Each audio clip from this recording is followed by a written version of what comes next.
Como era de esperarse, otra vez el Congreso y en particular la oposición al gobierno de Gustavo Petro se va en contra del pueblo, de la clase trabajadora, de los pobres y de las empresas, porque tumbaron la ley de financiamiento que el gobierno había presentado para completar el presupuesto nacional del año 2025 y que sería soportado por las empresas más poderosas en sectores como el carbón, el petróleo y las personas más ricas del país.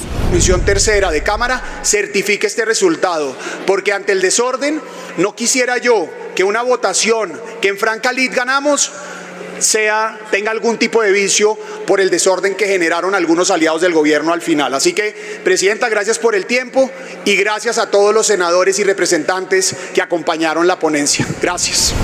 Por supuesto, las consecuencias de esta mala decisión por parte de la oposición fueron expuestas por quienes lideran el manejo de los recursos y las inversiones para el 2025. Hoy quiero decirle al país, no tanto al Congreso porque esta decisión está tomada. La oposición hoy celebra haber tumbado este proyecto de ley de financiamiento y celebran porque creen que con la decisión de haber archivado este proyecto de ley golpean al presidente Petro. Qué gran mentira le están mostrando a Colombia. Con esta decisión, los únicos que pierden son los colombianos. Esta decisión conlleva a situaciones muy complicadas a las que nos vamos a ver abocados, producto de la euforia, de la irresponsabilidad y de entender que un gobierno como el nuestro, que le apuesta al cierre de brechas, a reducir la pobreza, a mantener una economía al servicio de los más pobres y los más débiles, negar una ley de financiamiento que iban a ser destinados justamente estos 10 billones a superar las condiciones de pobreza, de miseria, a atender la población en salud, en educación, en vivienda, en deporte, en cultura, en agricultura, en avanzar en transición energética. Con esta decisión que han tomado las mayorías de las comisiones económicas y de los partidos de oposición, le dan un duro golpe a los más pobres y a las clases medias de nuestro país. Hoy el Congreso de la República ha negado los proyectos regionales. Nosotros insistiremos en las posibilidades de inversión. Estamos acá con todo el equipo de alto gobierno, con el doctor también Alexander López, la ministra, el director de la DIAN, diciéndole al país que se han negado las posibilidades de inversión, se ha hecho un recorte al presupuesto. Esto no es un voto en contra del presidente Petro, sino es un voto en contra de las regiones y es un voto en la inversión. Políticamente hablando, también hubo personas que son de partidos de gobierno que votaron negativamente el proyecto. Bueno, será un análisis que haremos. Vamos a hacer ya una sesión con todo el alto gobierno que nos acompaña, la ministra de Transporte, el director de la DIAN y el ministro del Interior. Yo quiero también dar la palabra acá a nuestro vocero del gobierno, Alexander López. Pero ministro, antes de eso, ¿qué va a pasar con el presupuesto? Se contaba con este recaudo, ahora no se tendrá. ¿Qué se va a emitir en el decreto? Nosotros haremos un análisis con el presidente, siempre buscando la sostenibilidad y la responsabilidad que tiene este gobierno con la deuda y con todo el manejo prudente de las finanzas.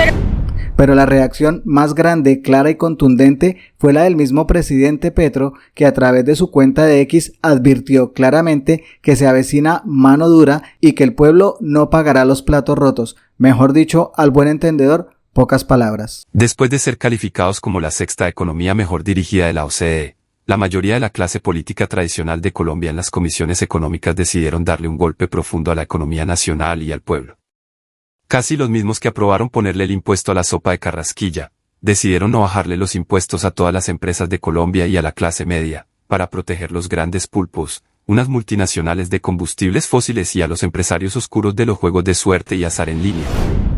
Decidieron tratar de desfinanciar el gobierno, buscando volver al poder en el 2026, otra vez con su impuesto a la sopa y a la comida en general y con los bonos del agua con los que dejaron morir miles de niños de desnutrición. Las consecuencias y la reacción del gobierno serán complejas. La reforma tributaria que presentamos al principio del gobierno ha sido descuartizada. Le quitaron precisamente la progresividad que ordena la Constitución al quitar 6 billones anuales en impuestos que debían pagar petroleras y carboneras y estimularon así la economía fósil que representa el mayor peligro a la existencia en todo el planeta, por la crisis climática drástica que provoca y que se expande como el gran cáncer del mundo. Como dije antes, La crisis presupuestal no la pagará el pueblo. El recorte no se hará de manera alguna sobre los programas centrales del gobierno del cambio. ¿Quiénes pensaban de financiar los programas centrales de la justicia social que ya ha sacado millones de personas de la pobreza y el hambre? Fracasaron. Haré cambios en las esferas tributarias del país. La lucha contra la elusión tributaria, comenzando por los juegos de suerte y azar en línea y el contrabando deben ser la prioridad central. El financiamiento de la deuda debe diversificarse a profundidad en todo el mundo. El recorte presupuestal hacia las regiones debe ser contrario a ampliar las brechas territoriales. La ausencia de una reforma laboral aprobada por el Congreso debe ser compensada por el salario mínimo. La política de crédito a la producción en el sector público debe priorizar sustancialmente el crédito asociativo a la economía popular, como vector de la reactivación económica. Hay que comenzar la negociación de la transición de las grandes concesiones carboneras hacia su salida y su propia reconversión. El turismo internacional se ha convertido en un gran generador económico de la transición hacia la descarbonización. Hay que duplicar el impulso. Hay que expedir de emergencia la solución a miles de proyectos de energías limpias represados. El cambio de la fórmula debe hacerse en función de bajar sustancialmente las tarifas y sin trampas. Bajar a sus costos reales, las tarifas de energía eléctrica, es un gran reactivador económico. La organización popular debe pasar a ser la gran contratista del Estado bajo la forma del principio constitucional de la democracia participativa. El cuadro político de las fuerzas gubernamentales debe readecuarse de acuerdo al comportamiento de dichas fuerzas en la votación por la ley de financiamiento. Gracias por hacer parte de la comunidad Magenta Radio. Si te gustó el video, por favor compártelo, comenta y por supuesto darle like. Nos vemos en el siguiente video.